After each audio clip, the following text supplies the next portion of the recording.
नमस्कार, स्वागत है आपका द न्यूज पर। मैं हूं आपके साथ शिप्रा सैनी। महाराष्ट्र की राजनीति में बड़ा खेला हो गया है। जी हां, शरद पवार के साथ ये बड़ा खेला हुआ है, जहां भतीजे अजित पवार ने ही पार्टी को तोड़ दिया है और वहां महाराष्ट्र में दूसरे डिप्टी सीएम की शपथ ले ली है। तो ये बड़ा खेला शरद पवार के साथ हुआ है, जो एनडीए को तोड़ने की साजिश रच रहे थे, लेकिन अब वही अपनी पार्टी को नहीं बचा पाए और भतीजे की नाराजगी इतनी ज्यादा बढ़ी कि भतीजे अजित पवार ने अब डिप्टी सीएम पद की शपथ ले ली है। आज महाराष्ट्र में ये बड़ा खेला हुआ है। आपको ये बता दें कि शरद पवार ने हालांकि ये कहा है कि उन्हें इस बात की कोई जानकारी नहीं है, लेकिन महाराष्ट्र की सियासत में जो कुछ भी आज हो रहा है वो अपने आप में बेहद चौंकाने वाला इसलिए है क्योंकि लगातार ये कहा जा रहा था कि शरद पवार की पार्टी में फूट पड़ रही है। सुप्रिया सुले को उन्होंने जिम्मेदारी सौंपी, जिसके बाद अजित पवार नाराज चल रहे थे और उन्हीं अजित पवार ने आज लगभग 30 विधायकों के साथ एक अलग पार्टी बनाने का फैसला कर लिया है। यानी एनसीपी में फूट पड़ चुकी है और एनसीपी में फूट का नतीजा ये है कि अजित पवार राजभवन पहुंचे।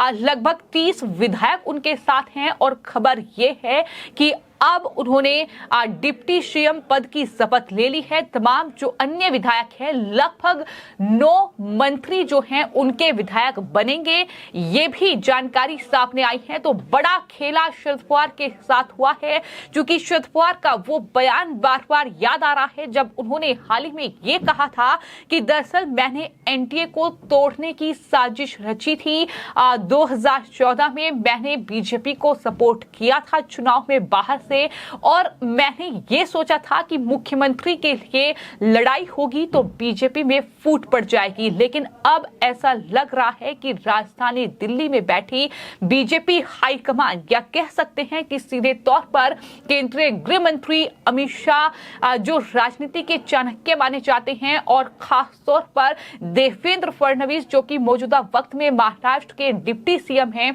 उन्होंने कहीं ना कहीं शरद पवार के साथ अब एक बड़ा खेला किया है। एक तरीके से मुंहतोड़ जवाब जो है वो शरद पवार को दिया गया है कि जिस तरीके से विपक्षी दलों की मीटिंग हुई और उस मीटिंग में तमाम लोग पहुंचे, बात यही हुई कि किस तरीके से 2024 में बीजेपी को मात दी जाए। लेकिन उससे पहले जो महाराष्ट्र में ये तस्वीर सामने आई है, ये अपने आप में बताती है कि महाराष्ट्र की राजनीति में कभी भी कुछ भी हो सकता है। क्योंकि हाल ही में शिवसेना टूटी, शिंदे अलग हुए और सरकार शिंदे ने बीजेपी के साथ मिलकर बनाई, जिसके बाद अब एक और बड़ा खेला हो गया है। एनसीपी के नेता अजित पवार जो कि शरद पवार के भतीजे हैं, वो अपनी ही पार्टी के 30 विधायकों को लेकर अलग हो गए हैं। यानी शरद पवार की पार्टी अब दो फाड़ हो चुकी है और ये भविष्य में अब शरद पवार को कितनी भारी पड़ेगी। क्या वो एक बार फिर से अपनी पार्टी को बना पाएंगे, मजबूत कर पाएंगे? ये तमाम बड़े सवाल हैं जो कहीं ना कहीं अब एनसीपी के राजनीतिक भविष्य पर खड़े हो रहे हैं। लेकिन इन सब के बीच बड़ी खबर तो यही है कि जो एनडीए के साथ खेला करना चाह रहे थे, जो बीजेपी के साथ खेला करना चाह रहे थे, उनके साथ ये बड़ा राजनीतिक खेला हुआ है। अजित पवार ने डिप्टी सीएम पद की शपथ ले ली है। अब महाराष्ट्र में मुख्यमंत्री एकनाथ शिंदे होंगे और वहीं 2 डिप्टी सीएम होंगे, यानी एक तरफ देवेंद्र फडणवीस होंगे और साथ ही अजित पवार भी होंगे। यानी अब ये ट्रिपल इंजन की सरकार कह सकते हैं, ये ट्रिपल पार्टी की सरकार जो है वो महाराष्ट्र में चलेगी।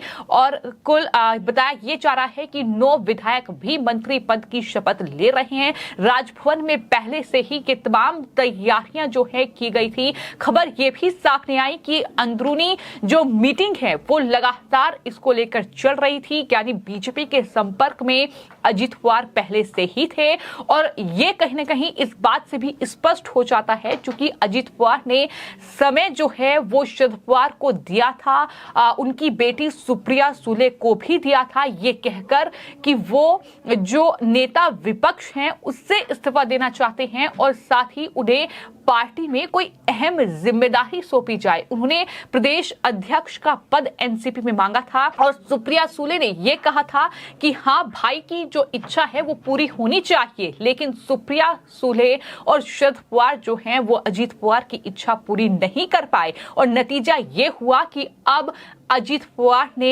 एनसीपी को तोड़ दिया है। अब एनसीपी पूरी तरीके से टूट चुकी है। शरद पवार के भतीजे अजीत पवार अब एनसीपी से अलग हो चुके हैं। इन तमाम 30 विधायकों के साथ जो बड़ी जानकारी सामने आई है, लेकिन विधायकों की ये संख्या बढ़ भी सकती है। आपको ये बता दें कि मौजूदा वक्त में जो महाराष्ट्र में एनसीपी के विधायक हैं वो कुल 53 विधायक हैं और 53 विधायकों में से 30 विधायक फिलहाल अजीत पवार के साथ है। यानी बहुमत का जो आंकड़ा है वो कहीं ना कहीं आने वाले वक्त में अजीत पवार के साथ ही हो सकता है।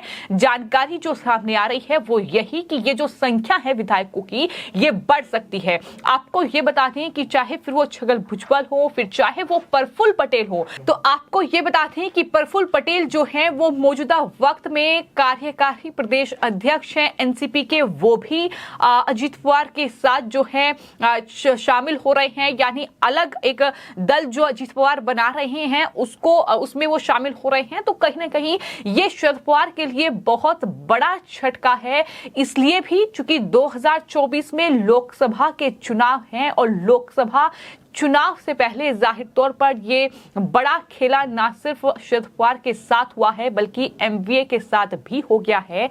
महाविकास अघाड़ी उद्धव ठाकरे जो कहीं ना कहीं इस पूरे गठबंधन के बलबूते पर आगे बढ़ने की कोशिश महाराष्ट्र में कर रहे थे।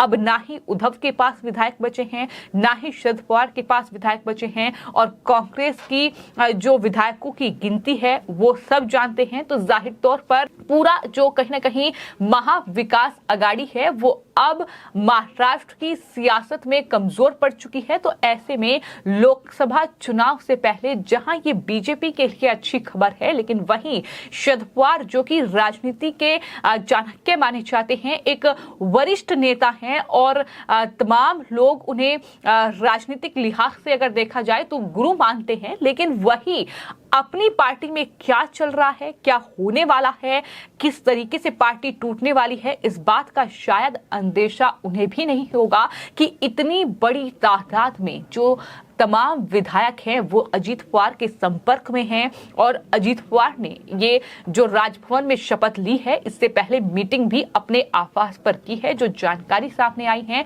जिसमें सुप्रिया सुले भी मौजूद थी मीटिंग में। लेकिन उसके बाद वो सीधा राजभवन पहुंचे और राजभवन में उन्होंने डिप्टी सीएम पद की शपथ ली है। तो फिलहाल जो महाराष्ट्र में ये बड़ा राजनीतिक फेरबदल हुआ है, जो शरद पवार को बड़ा झटका लगा है। एक गलती शरद पवार की और भतीजे अजीत पवार ने अलग होने का फैसला कर लिया। कई मौके हालांकि उन्होंने शरद पवार और पार्टी को दिए, लेकिन शायद उन्हें आकलन नहीं किया गया और यही नतीजा रहा कि उन्होंने अब तमाम विधायकों के साथ अलग होने का फैसला कर लिया। लेकिन जैसा कि मैंने बताया कि विधायकों की संख्या जो है अजीत पवार के खेमे में वो बढ़ सकती है, जिसका दावा बीजेपी के नेता सुधीर मुंगटीवार की ओर से भी किया गया है। इसी शपथ ग्रहण समारोह में वो मौजूद थे। मीडिया ने उनसे बातचीत की तो उनकी तरफ से ये कहा गया कि 40 से ज्यादा विधायक सरकार को समर्थन दे रहे हैं। लगभग पूरी एनसीपी जो है वो इसमें शामिल होगी। महाराष्ट्र के मंत्री हैं सुधीर मुंगटीवार, जिनका ये बड़ा बयान सामने आया है। यानी जो सत्ताधारी ये महागठबंधन हुआ है, इसमें जो विधायकों की संख्या है वो और ज्यादा बढ़ेगी और ज्यादा मजबूत जो है ये गठबंधन होगा। और ऐसे में शरद पवार के लिए ये बड़ा झटका है। हालांकि शरद पवार अभी इस पूरे मामले पर बयान देने से बच रहे हैं और ये कह रहे हैं कि उन्हें इस बारे में कोई जानकारी नहीं है।